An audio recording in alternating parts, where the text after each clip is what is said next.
What's up, this is VincaniTV, and today I'm going to be teaching you guys how to pull a pike position, which is this, through your arms and into a push-up position. Now this is a somewhat challenging move, so I'm going to give you guys a couple exercises leading up to this. So the first thing is the actual pike position. Pike position is like this. You're lifting yourself up with your arms, your feet off the ground, and you're holding it. You'll often see people do like holding from like a dip bar with their legs up, and that's one way to practice it. But if you don't have access to two bars to do dips on, what you can do is practice from the floor. So the first thing is actually lifting yourself up. You can use either your inner knuckles like this, which makes you a little bit higher, or if you're a little bit scared because sometimes you'll bash your fingers, you can actually be flat-handed. Either way works. It's just some people have this problem of they think their arms are not long enough, or their legs are too long.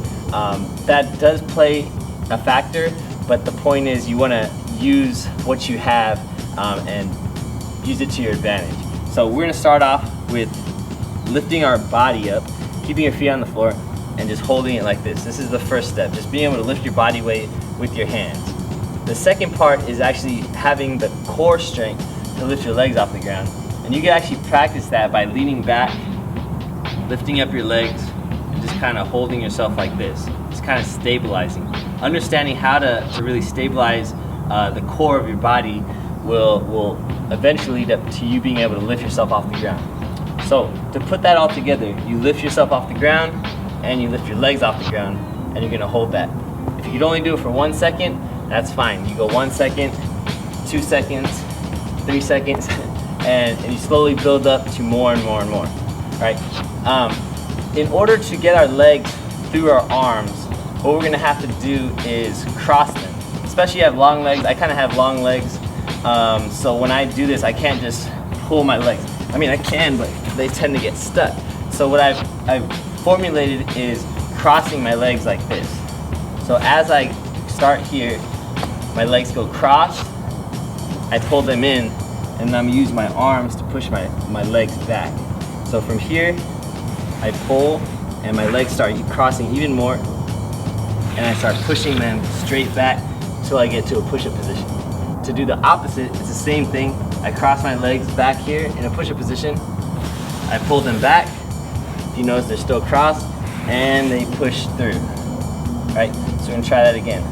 You go here, you pull, and you go back to a push-up, you cross again, and you go through.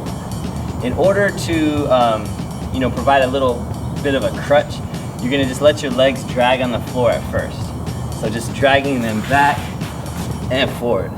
When you get good at that, and you get good at the pike position, then you can do it with your legs off the ground. So you're here, and you go back, and you go back forward. So back and forward, without letting your feet touch the ground. And that's the real challenge of this, is being able to hold your body weight off the ground and get your legs all the way back. All right, and also vice versa, all the way forward. All right, so you guys are want to practice this. This is, once you get this down, it's not something that comes easy. And especially when you start dancing with it, you have to have it down, significantly well.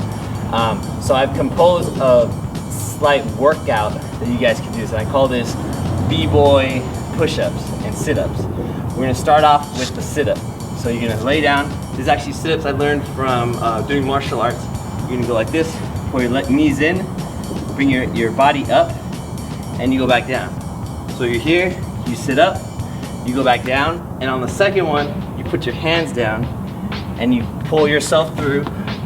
You're gonna do a push-up, down, up.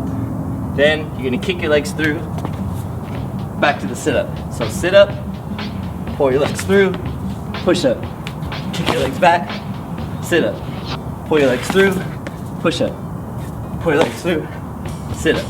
Right? And you're gonna go back and forth, and you just wanna try to do as many as you can. Of course, the first time you do this, you're gonna be struggling. And there's a thing called muscle memory. It works just like your brain's memory. You're repeating something over and over and over, and your muscles are gonna remember it. So the more you do this, the more your muscles get used to it, the easier it becomes. All right? So make sure you guys practice this a lot. Make sure you guys you know, get it ingrained in your memory, your muscle memory. Make sure you really know how to do this forward and backwards, no problem. And then put it into your dancing. You know, get creative with it. You know, it's okay to make mistakes. Dancing is all about mistakes. Mistakes lead to ideas. Ideas become, you know, creativity. All right. So take this, understand it, you know, regurgitate it as your own. All right. Thank you guys for watching. Peace out.